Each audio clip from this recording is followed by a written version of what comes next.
Cool, blimey. Would you believe it? Everything is moving really slow today. I do not know why, but we'll do our best to get through this. Do apologise. Been a couple of minutes late. It's not normally what I try to be. I try to be right on time if I can, right on the dot.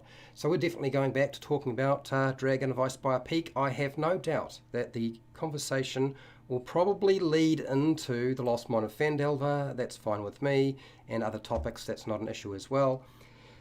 Okay, so I'm doing my lead-in, and basically right now I just do check, make sure my webcam is working all right and so forth. How's it going, Fender? How's it going?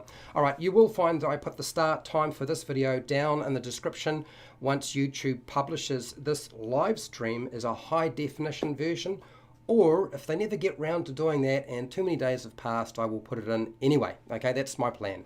That's what I intend to do. Hi, Fred. How's it going, Fred Daniel? Snowy Indiana. Well, I'll tell you, I'm cooking in my office today.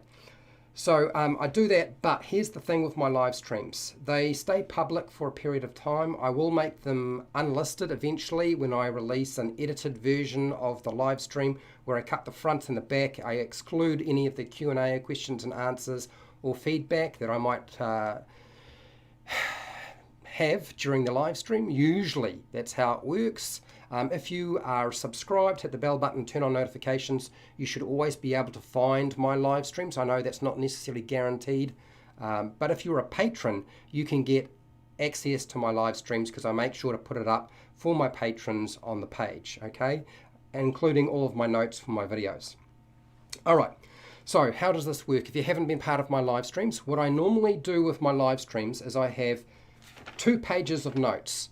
To be fair, they are very much stripped down, so this could be a little bit longer than just 2 pages of notes. I would say maybe 15 minutes. But I'm going to go into a lot of more detail as I go. It's not just what's on my page that I'm going to discuss. We're going to use slides and images, and I'm going to discuss everything that I have here, and then we're going to end the presentation, and then once the presentation finishes, we go back to the webcam, my face, and we will have a Q&A, questions and answers, and we'll break this all down, and that might include rolling some dice for those of you who are wondering if that might happen. There may be some physical construction take place during the live stream.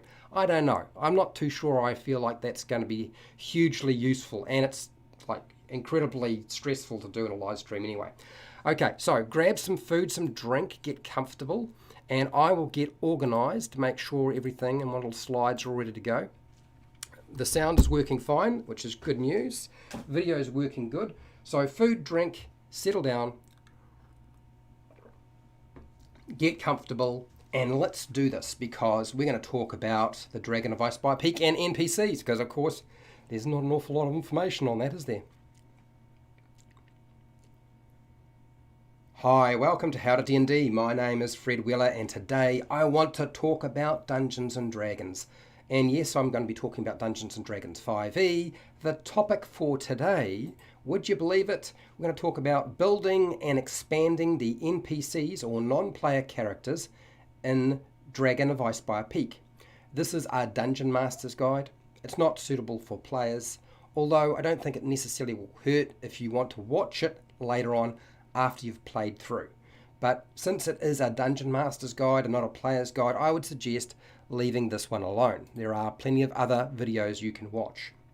Now, what I want to say really briefly is the question, do you need better NPCs or non-player character details for Dragon of Icespire Peak? It's a no-brainer. You definitely do.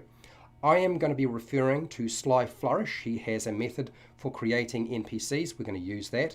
I'm also going to be referring to Bob World Builder because the two of us did a video on role-playing NPCs in Dragon of Icespire Peak, and a lot of the building an NPC is there.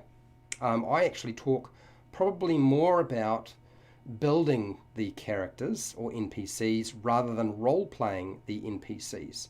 Because you're the Dungeon Master, you really need to do that yourself. I can't explain everything. I can only sort of set you in the right direction. So the topic, as it happens, tends to be very common. It is one thing that people keep asking me, and I totally understand why, because there just is so little. You might have noticed already when you look through the adventure, Dragon of Icespire Peak, it doesn't have enough information on the non-player characters. If it doesn't have enough information, it has very little information, none of which is useful to you as a dungeon master, because apparently this is supposed to be set out and designed for beginner dungeon masters and a beginner group, and therefore easily laid out so it looks like an easy to run adventure, but actually requires a lot of work on your part. The first thing that I want you to do is write down all of the information the adventure provides on the NPCs or non-player characters, and then you're going to fill in the gaps.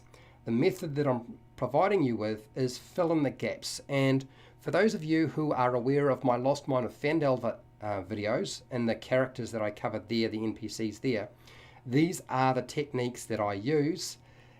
I can't provide you every technique because some things can't be explained. And if I tried to explain everything, it would just be too long. So we're going to stick with the basics in terms of how I do this. So here are 6 methods for quickly creating or expanding the non-player characters in the adventure. Now when I say quick, that's comparatively, compared to something else. This is the quickest way that I can think of in terms of you doing it yourself. That doesn't mean that you could do it in 5 seconds or even 5 minutes. You may find it takes a bit more time than that. And frankly, you will find that the more time you spend on a character or non-player character, often the better it will be. There's usually a natural end point to everything that you develop. Okay, the first thing that I'm going to suggest to you is very easy. You're going to use the backgrounds in the player's handbook. Now that's the character backgrounds. I know that sounds strange, but there's a reason for this. There's a lot of character backgrounds in the player's handbook, and there's plenty of supplements that have backgrounds that you can use as well. Now the great thing about them is they give you the nuts and bolts of a character, which also means you can get the nuts and bolts of an NPC from those backgrounds. I've talked about this sort of thing before. So your first task is to select a background that best fits the NPC or non-player character based on the notes that you have made. And I would suggest going and checking out Nerdarchy. They have a video on picking D&D backgrounds, and that will probably help you figure that out. It should be pretty obvious when you're looking at the adventure, even with the lack of information, which background is going to fit for that particular NPC. That's usually how I go about it first. That's my first task. The second thing I'm going to do is I'm going to go through and I'm going to select the personality traits, bonds, ideals, and flaws from the tables provided. Now I'm selecting them. I'm not randomly rolling them. What I'm doing is I'm taking what I have and I look at the ones that seem to marry up and seem to fit the most with what I have, and those are the ones I'm going to pick. So if I don't have personality traits, I can fill in the gaps. And bonds, ideals, flaws, those are all there and provided. Now that does not mean that you have to use them. If you suddenly something crops up or pops up in your mind that you think would work better, then use that. These are simply, I guess, it's a word association and image association we're using to help you develop the character organically in some way, and these are just tools to do the job. Okay, the third thing I recommend that you do, and that is when it comes to using the backgrounds to create the NPCs, please choose the details from the background tables. Do not roll them randomly. You will get all sorts of bizarre results that probably will not fit with your adventure. This is one of the problems with using a completely random system. That's why I suggest options, limiting your options to something that seems to be on the right track. So rolling dice is actually a pretty bad idea when it comes to selecting the different aspects of those backgrounds. So do not pick up the dice and do that. That would be my advice to you. You do not need to listen to my advice. It is advice like anything else, which means you can take it or leave it. It is up to you. I'm just basing it on what I know. Okay, the fourth thing you need to understand is once you've done that, I want you to add in the new details to that NPC in your notes. That is now locked down, and in terms of locked down, it's still only on paper. That means that if you feel that at some point when you look through everything it doesn't make sense, then strip it back and put something else in there. Whether you start again in some aspects or whether you put in an idea that actually makes more sense. One of the aspects to building NPCs that I can't explain is the amount of time I spend driving to work, sitting on my toilet and doing other things where ideas for an NPC will suddenly pop up, and I will usually have a focus for a period of time, or maybe a week or two or even longer, and I will just slit in the things that make sense to me. Okay, so we've tried the backgrounds, but there's more tools available. That's only the first tool. We need a few more, right? The next one is, I would suggest using the sidekicks. Yeah, that sounds strange. I have actually talked about this with Bob before, and for those of you who know Bob World Builder, the D&D Essentials Kit or Dungeons & Dragons Essentials Kit has sidekicks. Tasha's has sidekicks. Okay, Unearthed Arcana, you should be able to find the sidekick stuff for Unearthed Arcana there. I would suggest using sidekicks. That's actually a really good thing, but specifically the ones in the Dungeons & Dragons Essentials Kit. Now the reason is they're already pre-made. You do not have to do anything. It's like plug and play. So all the hard work is done for you. So the first thing you want to do is you want to replace the NPC notes that you have made on a particular character or add to them, and you're going to use the sidekick that best represents that character. Okay, whichever character you are in the process of building out or expanding, you're going to use the sidekicks to fill in the gaps. Okay, or if you feel it would do no justice to that NPC, you can replace that NPC completely with the sidekick. So there's a couple of different options here. Now the great thing about the sidekicks, as I said, they're sort of like plug and play, is these sidekicks are awesome because they give you a name, they give you a picture, they give you the personality traits, they give you bond, ideals, flaws, even some quirks, and a profession. Almost everything that you need. There is one other aspect to a non-player character that you need, but we're going to get to that in a second. So that will actually help you build out that NPC. Now, if you feel that there's nothing appropriate to the NPC that you're working with and you need a different method, we're going to move on to method number 3. And this is actually no secret. It's been around since at least 2013. I believe Sly Flourish was the first person that I know of to ever present the idea of using story cubes. This is Rory's story cubes as a prompting device to help you build your story. Now, specifically, he talked about creating NPCs, and that's what we're going to do here. We're taking his idea back from and I put the video down in the description. Back in 2013, Sly Flourish actually shows you how he does this. So many YouTubers and other dungeon masters over time have now picked up this idea because, frankly, it's actually a pretty good idea. And Sly Flourish, frankly, has lots of really good ideas. So the first thing we're going to do is we're going to roll between 1 and 4 picture dice or cubes. And this will give us the ideas we need for the NPC. Okay, it's the same process as the background features. So the things we are looking for are the personality traits. 1 dice to represent that. You could have 2 if you wanted, but 1 is probably enough. The bond, the ideal, and the flaw. Okay, so that's why I'm saying 1 to 4 picture dice, because you might not need all of those. You might only need a few of those to, as I said, fill in the gaps. Now the thing with the dice, if you look at the image on the dice and you cannot think of anything that would relate to that NPC with regard to the 4 things I've talked about or the things that you need, don't worry. Put the dice aside and roll another dice and try it again. Okay, a little bit of practice is required using story cubes. I would suggest playing the game with some friends, whether it be your Dungeons and Dragons friends or your family, it doesn't matter, and just practice using the cubes. It explains in there how they work. Okay, it's a picture association method to actually link images together into a story. All you're doing is taking pictures and linking them into a character which eventually will be used to tell a story. Okay, the next one. The thing that this is why I've separated this one. It's really important, and I know a lot of people don't necessarily understand that, but here's the thing that I want you to understand, and that is you need to roll one separate dice or extra dice.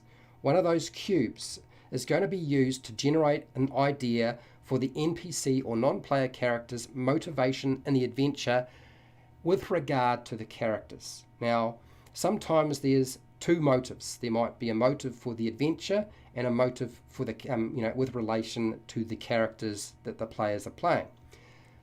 That one is the most important, okay? With relation to how they will react to the players' characters is the most important one. But if there is a second motive that you feel needs to be there, then there's nothing stopping you rolling another cube. Now, the only time you should consider rolling this extra Rory Story Cube dice, okay, don't roll it if it's completely obvious to you what the NPC's motive is in the adventure.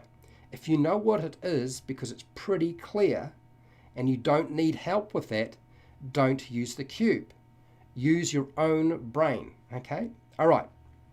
Now that we've covered all of that, I've already sort of briefly talked about using story cubes and how to go about doing that, and you can see that we can use those pictures as a way of associating them with different parts of the character. There's nothing wrong with re-rolling the story cubes. You can re-roll story cubes if it's not helping you to fill in the blanks. I've already said this. In every case, feel free to do so, because sometimes the image that comes up, you just can't find anything that connects to that character. But it will help you. Honestly, I've found it really useful. And I use a combination of all of these techniques rather than just one technique. Okay, method number 4 is actually a bit of a cheat. Now, if you're like me and you want to keep your life simple, you could simply use some of the NPC or non-player character videos I have already made for the Lost Mine of Phandelver if they are using the same character in the adventure. And there are a lot of non-player characters or NPCs in Phandalin that get recycled in Dragon of Icespire Peak. And I just happen to have done a video on just about every single NPC in Phandalin. In fact, I think I have done every single one. So you have the resources there. The only difference is I want you to view the Lost Mine of Phandelver as having taken place either first or at the same time, probably before Dragon of Icespire Peak. I kind of feel like the Lost Mine of Phandelver is the adventure that happens first, and Dragon of Icespire Peak is what follows on from there. So that means that those characters may have developed a little bit differently since they were last used. So that doesn't mean those particular videos are going to be the absolute. You may need to tinker with them a little bit. Okay, let's move on to the next technique, which is number 5. If you really do not have time and you need to get things done fast, then this is what I normally do. As I get onto the internet, I find Google, and I Google and look for a picture, a suitable picture for the NPC. I have the NPC's basic idea, I have at least a name, I need to find a picture, and I'm looking for race and profession, because usually you have at least race and profession available to you. If you don't, and you just have profession, then that's what you're looking for. And I just grab a picture. Be careful with this. You can spend far too much time looking for stuff and never find the right exact picture. So don't get too fussy, okay? Otherwise, instead of taking a minute or two to find a picture that works for you, you wind up spending hours. All right, so Bob actually talked about random generators. And yes, they get the job done, okay? So you can use a NPC or non-player character, computer software or application to generate it randomly. I don't like these because they're far too random. I've never found them hugely useful. They just cannot refine things enough for me. But if you're desperate, you can use them. What I want to say really briefly about the nature of software that allows you to build an NPC is they really can't build in everything that you need. There are some good ones out there. But if you're already building on top of an existing structure for a character, it's very hard to build those aspects into a generator because they don't usually allow you to do that. So this is why it's last on the list. It's also why I would prefer, and you do not need to listen to me, that you don't use them because you really won't get the results that you're looking for. And if you're on YouTube watching a video on how to do something like this, the last thing you want to hear is somebody say, go and use a random generator, because good Lord, you could have figured that one out yourself. Okay, that's why I have explained my process and how I do it, and there's enough instructions here I feel you can get what you need done. Okay, what else do I do that helps me build an NPC? Time. I think about a character for a long time, and sometimes I don't have time to do that, and you might not have that time. And it's not a technique, it's not a science, it's art. I know that sounds weird, but honestly, it's thinking. It's an art, and with anything that's an art, you can't rush it. So I can't give you, that little extra X factor, whatever I do in terms of building NPCs, because it's not something I can explain to you. It's something that I spend time on it, and we get there eventually. Now, if you found this video helpful, fantastic. I have hundreds of videos for players and Dungeon Masters, but I have a series of videos on Dragon of Icespire Peak for Dungeon Masters, and you're welcome to go and check those out. If you want to support the channel so I keep doing video content like this, you can through Patreon, the Amazon affiliate links down in the description, the merchandise shelf underneath all of my videos, or just watch my videos, that's fine too. Make sure to share, like, and subscribe, hit the bell button to be notified when I go live and when I publish new videos. And hey, till next time, keep rolling those 20s.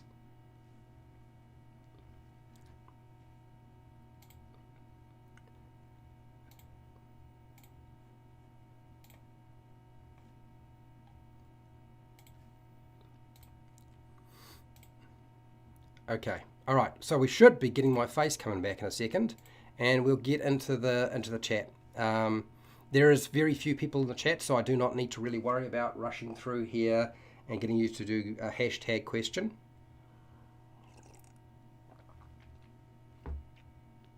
So we've got, hi Nick, how's it going? Whoa, didn't get my notification. Thanks for streaming, Fred. You're welcome. That's actually a question I need to sort of ask people, and that is, do I need to give you guys a bit more notification in terms of my live streaming? Normally I give you guys maybe an hour's warning, and then I post it on the community tab of my channel, just in case YouTube doesn't let you know, because YouTube tends to do that sort of thing. But it has occurred to me that maybe if I am able to, that if I gave you more warning, that would be helpful to you. And frankly, it would be really good if people can let me know if that's in fact the case. Because if it is something that I need to do, then maybe I'll do that. Maybe I should put up a survey and ask people, how much warning do you need when I live stream? I live stream the same day, the same time, every week. But I know that a lot of people aren't completely familiar with that. So I kind of get it if maybe I need to give people more warning about that sort of thing. Because YouTube is, well, frankly, right now, is very hard to get your head around.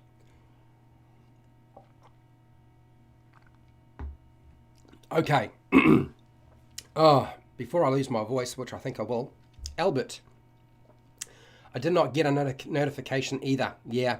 See, I kind of wonder if I build the live stream for whatever I'm going to be running, if I build that a couple of days in advance, I can then put the link into a post on the community tab for my channel. And see, normally when you're scrolling through and you're looking at your subscribed channels, provided you don't have a gazillion of them, you're probably going to see my community post. And if you see the community post, you hopefully will open it up and notice that there is a link to the live stream, and therefore you don't have to worry about YouTube giving you notification. Maybe that's a better way of doing it. So yeah, I think maybe I should consider doing a survey with regard to how that might work. Okay, pardon me, it is really hot in my office. I am kind of losing my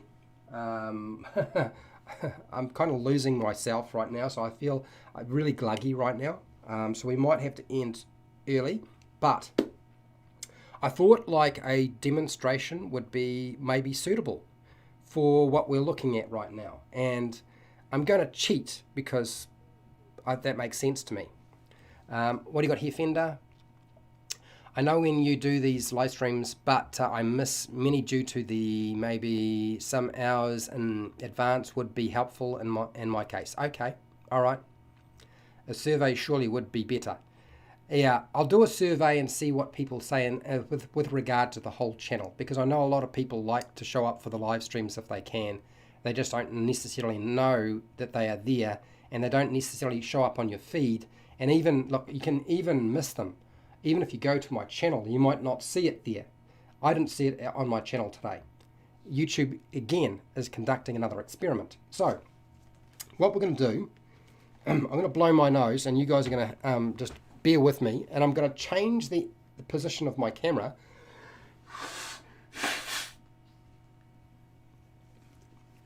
And with the 30 minutes that I have left, I'm going to pick up my book.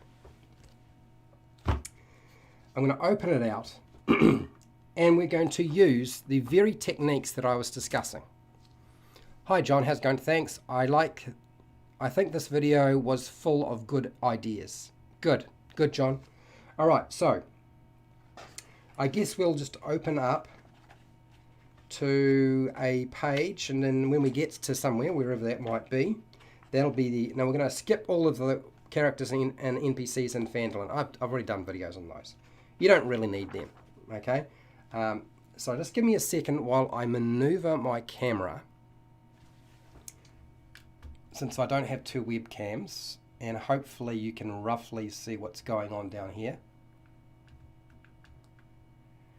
Okay, and then we'll just shuffle that over a little bit, and I'll push that forward a little less, and I'll bring that back a little. Okay, all right, so we've got that. I'm going to grab some dice, because we'll need them. And then we're going to grab the player's handbook. I'm going to start off with technique number 1. Technique number 1 is using the backgrounds. And so what have we got in terms of a character? This is Axholm. There aren't too many NPCs that I can think of in Axholm that we might need to actually build. The Banshee, dwarves, blah blah blah. Let's skip this page and we'll move another page across and find something else, since we don't really want to build a character for something that's a bit pointless. Okay, Big Al has actually got quite a bit of information on him already. But what we will do is we'll use Big Al as an example, because Big Al is there. Although I still feel like we should pick something that's like stripped back so much that there's hardly anything. No, we'll use Big Al. That's fine. That's a good starting point. We'll do that. So what is Big Al? Big Al is a rancher, essentially, a cowboy. So what out of the backgrounds in the player's handbook could we use for that?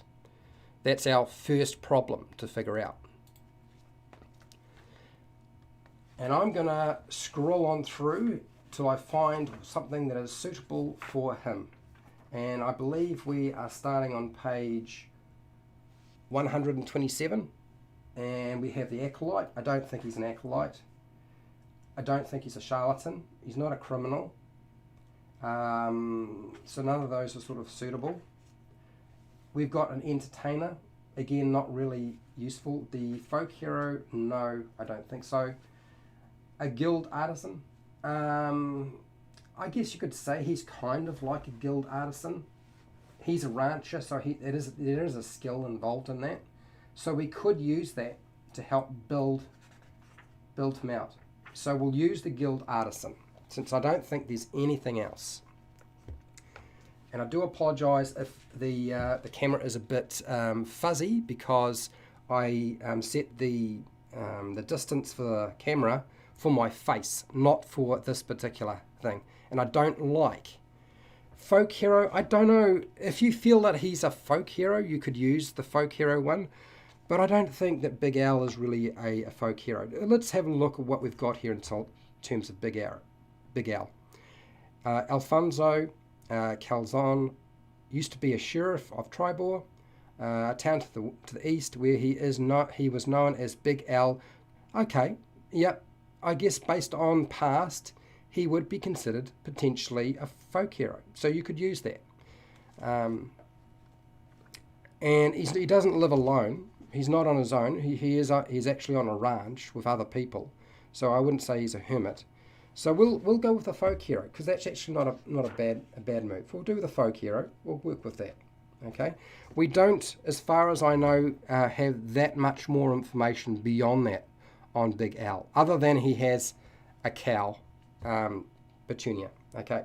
So first thing I would do is I'm looking here at the folk hero, and I want to find definable events that are related to him. I do not need that, because the adventure already stipulates that he was a sheriff in Tribor. But I might want a specific event that he's well known for, and that's a little bit different. So, hang on, give me a second.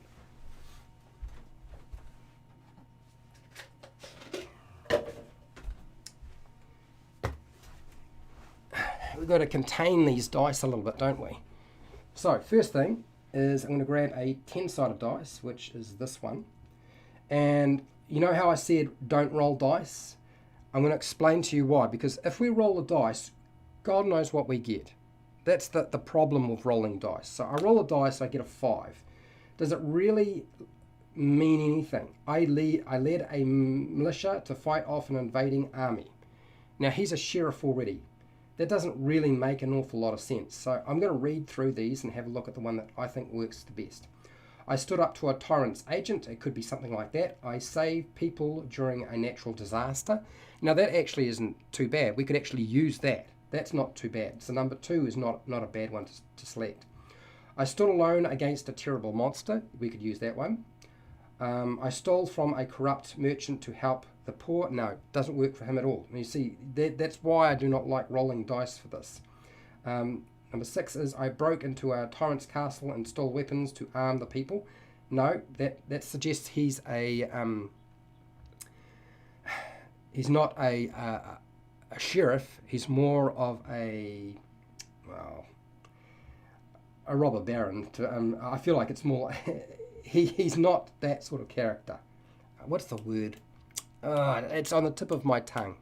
Can't quite make it out. I train the peasantry to use farm implements as weapons against a tyrant's soldiers. Now, it's probably not going to be that, because if you're the sheriff, you're usually not going to be doing something like that. But it could be. A lord, unpopular, decreed I leave. No, leave that one alone. That one, the last one, doesn't make sense either. No. So, the ones that I like is the natural disaster, dealing with a terrible monster, and I would say I train the peasantry to use farm implements and weapons against tyrant soldiers. those are probably the ones that we might want to pick. And you would then decide which one you like the most based on his character. Because look, if you're dealing with somebody like a sheriff, if that's what Big Al is like, that's probably more likely going to work in this situation. What do you got here, Fred? Players will ask to talk to someone who is not even in the printed material. Absolutely. They look for a peasant and strike up a conversation asking for information. Some NPCs are on the fly. Any advice? Yes. Fred, I do have advice for you. Have a list of names. Look, none of this is my creation or my idea. This is Sly Flourish. Okay, honestly, Sly Flourish is the guy when it comes to doing things and improvising and having a technique to do that. And the video down in the description of this video has DM tools that he uses for improvising, and a lot of that is around NPCs. Okay, and I absolutely suggest after you've watched this to go and watch that one because it's excellent. It is one of the best videos out there, and it's 7 years old, I know, but it's still excellent material. So a list of names, so you can pick a name off there. And then those Rory story cubes, and how he does this, and I don't want to go off beat too quickly because we will use these things shortly, is we're going to use them.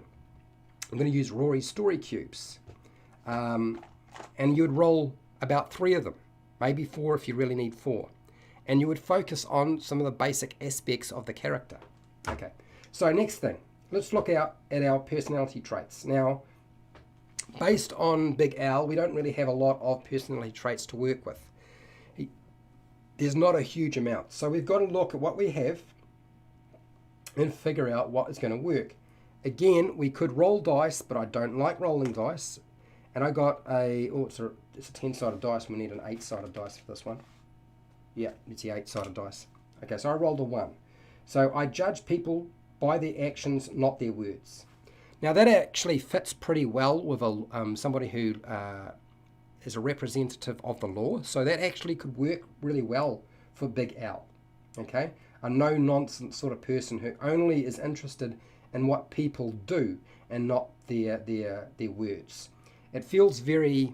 I think John Wayne is a character from movies that you could absolutely, that actor played essentially the same character. John Wayne played the same character in Westerns, and Big Al could be that very character. What else have we got here? If someone is in trouble, I'm always ready to lend a hand. Yep, we could use something like that. When I set my mind to something, I follow through no matter what gets in my way. Okay, so all of these are pretty good. It's just a matter of figuring which one is going to work the best for you. I have a strong sense of fair play and always try to find the most equitable solution to arguments. Again, works really good if you used to be a sheriff. I'm confident in my own ability and do what I can to instill confidence in others. Okay, maybe, but I think that's travelling further outside the scope of the character. Thinking is for other people. I prefer action. Now, if you are somebody who used to be a sheriff or a lawman, you're probably not like that because you wouldn't stay in office for very long. So it's probably not that one. I misuse long words in an attempt to sound smarter. No, I don't think that's necessary. I think that's I feel like that's not going to work for that character. I get bored easily when I'm going to get on my. When am I going to get on with my destiny? No, so again, I don't think that works either. Those last 2 don't really work. So pick the ones that do work. And I feel like the first 2 are probably the ones that would appeal to most dungeon masters in terms of building out Big Al. Okay, we're not finished. Let's keep going with this because we've got to do the ideals, bonds, and flaws. So we need a 6-sided dice this time.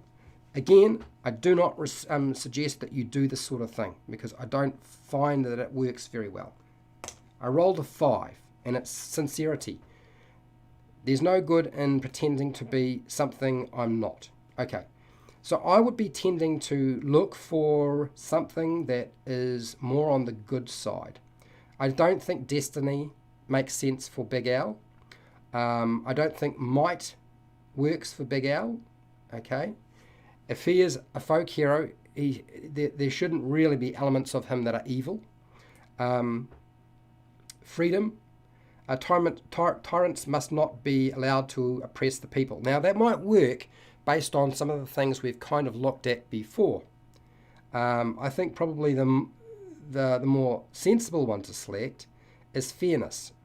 No one should get preferential treatment before the law, and no one is above the law. Now that makes a lot of sense with regard to Big Al in Dragon of Icespire Peak, because he was a sheriff in the past.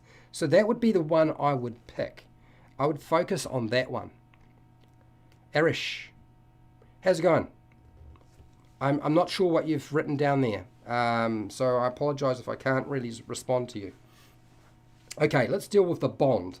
Again, you'll see why the bond rolling dice thing doesn't work. How's it going, mate?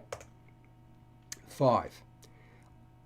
I protect those who cannot protect themselves. Now, that actually works really well. That would work excellent for a sheriff and Big Al. But let's have a look at some of the other ones. What do you got here, Nick? It never occurred to me to use background information to flesh out our NPCs. Yes, this is why I'm showing you how I would go about doing it. Okay, that's the best I could do, is explain it and show it to you. And for those of you who stick around for the live streams, well, guess what? This is the lesson. Pardon me, I need to drink a lot of water. It's so hot in here. Okay, so let's finish off doing this bond. I have a family, but I have no idea where they are.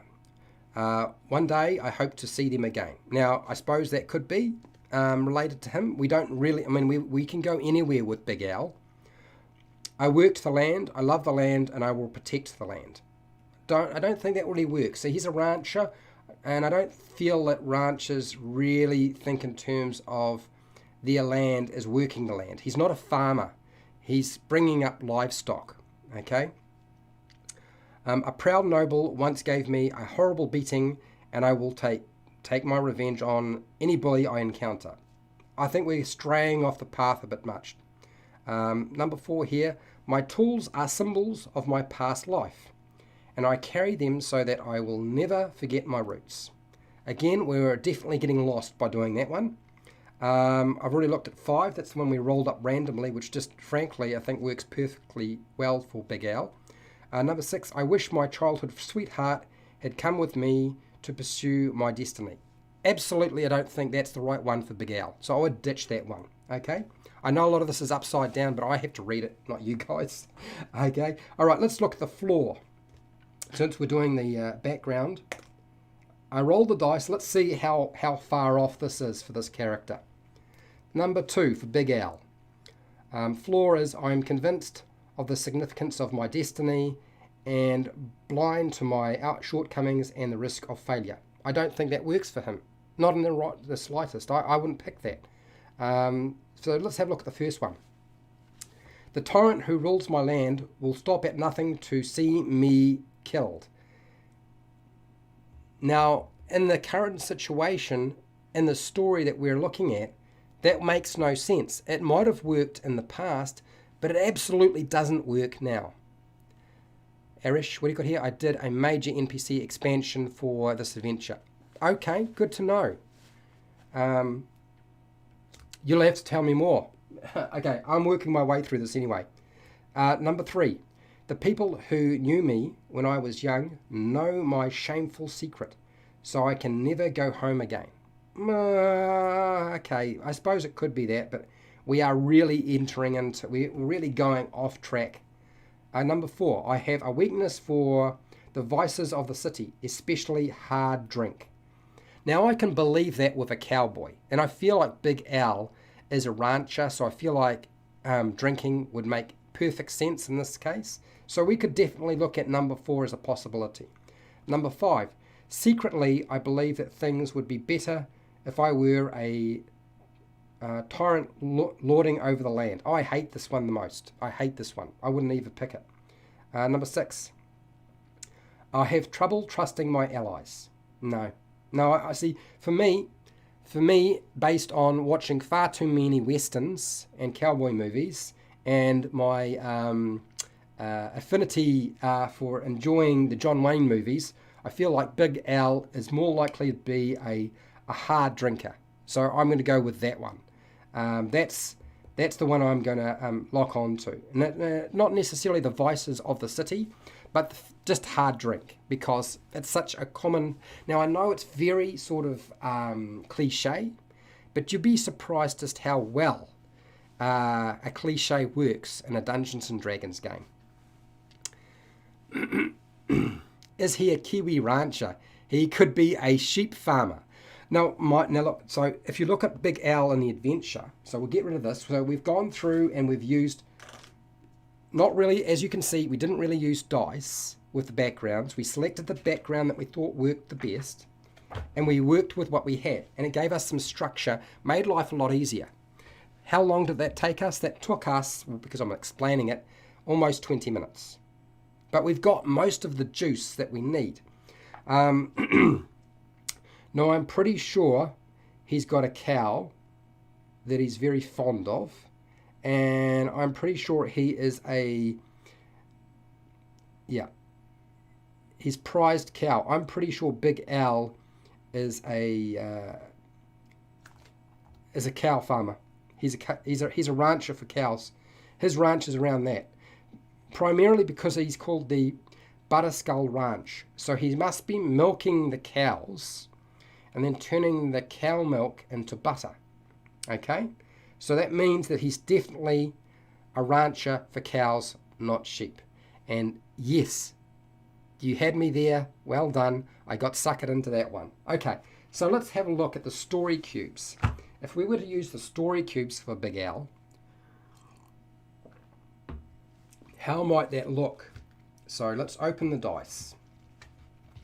This is the original set. No, you don't have to be sorry, mate. I got suckered good.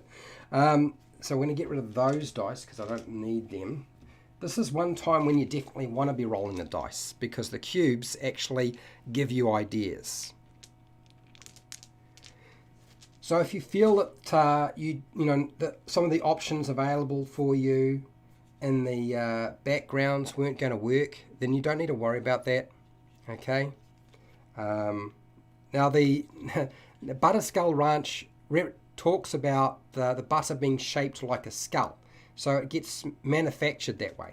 So Story Cubes actually has rules on how to play the game. It's very, very simple. It's easy to do. You can do this with anybody, and I would suggest doing so.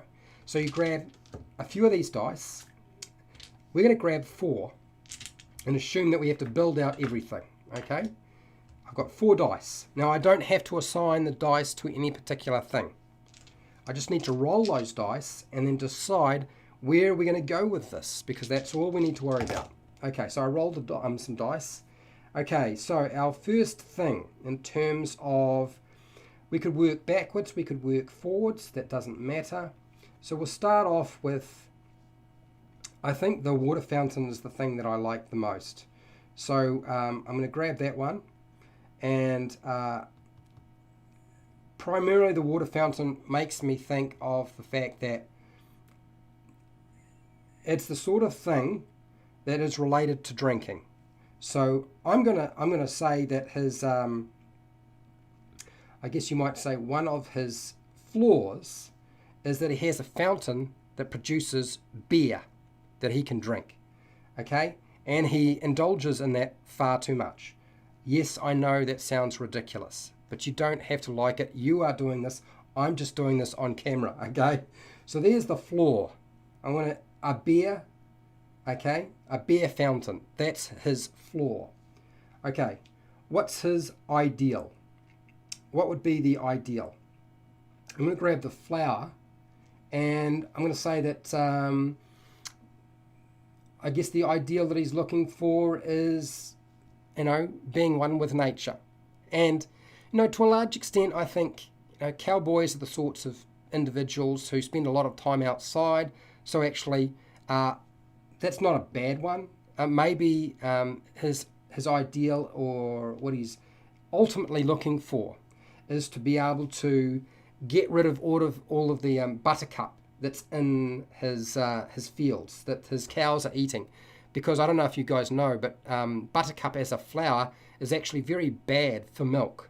It actually sours the milk. So he's got to get rid of, his ideal is to get rid of all of the buttercup flowers in his fields so that the milk doesn't get soured and produces better butter. Okay? Maori Wargamer, how's it going? Haha. My party would never have left if they found a bear fountain. No, but now that I have suggested a bear fountain, I imagine there's going to be a few bear fountains included in people's adventures. Arish, what do you got here? I turned Halia Thornton into a brass dragon that could polymorph back. Okay. The Zents told her that they would help her, but are secretly, stalling, since they don't want her to leave the organisation. Okay. All right. Well, Halia Thornton would be absolutely useful to the Zents. Absolutely. What do you got here, Nick? Perhaps an individual has struck a deal with him to pay him in casks of ale for his milk. Yeah. Only way they could pay. Maybe. That's not bad. That's not bad. Okay, so let's go with personality trait. I'm going to pick this one. I'm going to pick the clock. I'm going to say that he's a fickler for time. No, it's all right. You can go off topic. That's part of there's a reason why I live stream. You're allowed to go off topic. So he's a fickler for being on time. Okay, which is a kind of unusual for somebody who runs a ranch, because the fact is that things sort of work in their own time when you are a farmer. But maybe he's got a thing for time. That's his personality trait. He doesn't like to be late. He doesn't like other people to be late. So I'll pick that one. Now, Bond. Now I'm going to stick... I don't like the lock. I don't know how to associate that to him. So I'm going to pick the dice up. This is an example of where it doesn't work for me. I'm going to re-roll the dice. I need a Bond. Magnet. Okay. All right, so let's say he has... I'm going to go with magnet, and I'm thinking he's got a magnetic personality, and that there is an individual that he would certainly like to settle down with, but it hasn't happened yet. So we're going to give him potentially a wife in the future, or a partner. So I'm going to go with the magnet. Now that might be somebody who already exists in Phandalin, or outside of Phandalin, or another character that you make, but I'm using the magnet, and you can see how I used a magnet, and the first thing that popped into my mind was magnetic personality, and then I thought magnet and attraction, and then I thought, well, maybe what about a relationship, and whether that be marriage. So maybe he has a wife already, so you could give him a wife, or his wife is estranged, she's somewhere else, but he's still very much attached. They might have been separated or divorced. This actually reminds me of, again, another John Wayne movie. Funny how a magnet brings up John Wayne. McClintock, I believe, there was a character he played, and his wife didn't really stay with him anymore, didn't like the lifestyle, and she left and went to the big city. And that could exactly be what you're doing here. So you can see I've used all those dice for that very thing. So we've built the character up using the story cubes. Now we need a motive. Now the thing is, for me, Big Al's motive is to keep his ranch going. I don't need the dice to do that. I don't need to pick up story cubes and say, okay, let's figure out a motive for him. So if the players are able to rescue him and secure his ranch, and deal with the orcs, then I think that's his motive, is to run his ranch the best he can, and that's the key motive. But if you don't like that and you want something else, you can grab a cube, but I wouldn't in this case. Flashlight. Motive. I'm lost on that one. Reroll. Okay, we've got a world here. Maybe his motive is to expand his ranch. Now, when I think about the world, I think of it being quite large. The first thing I was thinking about was that in the Old West, the ranchers really owned everything. They grazed their cattle across every part of the land they could. And therefore, when I think about that, I think about wide open plains. And so maybe his motive is to expand his ranch. So that is actually a pretty good prompt from a dice to do so. All right, let's get rid of the dice, because we've done plenty of stuff with dice. We've done plenty of stuff with backgrounds. I've shown you how to do it. I've picked a character that isn't completely filled out, and I've shown you how to do that with one character. How long has it taken me to do that? It's taken me quite a long time, I would imagine. It's almost been half an hour, but I have been on film, on camera, explaining all this. So let's go back to my face. I don't know how easy that's going to be. Me lining up my camera. Normally I have like a level, and I have to set it, and I have to put my face at a particular point, and then make sure it's not too high, not too low. And that's all easy to do when you're not live. Okay, I think that's almost good enough. A little bit more, and then we're done. And then we're going to go back to the chat. And then I believe I have shown you how to build your NPCs for the Dragon of Icespire Peak. How's that sound? Ha ha! Right, drink of water. Okay, so did I miss anybody? Maori Wargamer, I'm writing that down for the future quest.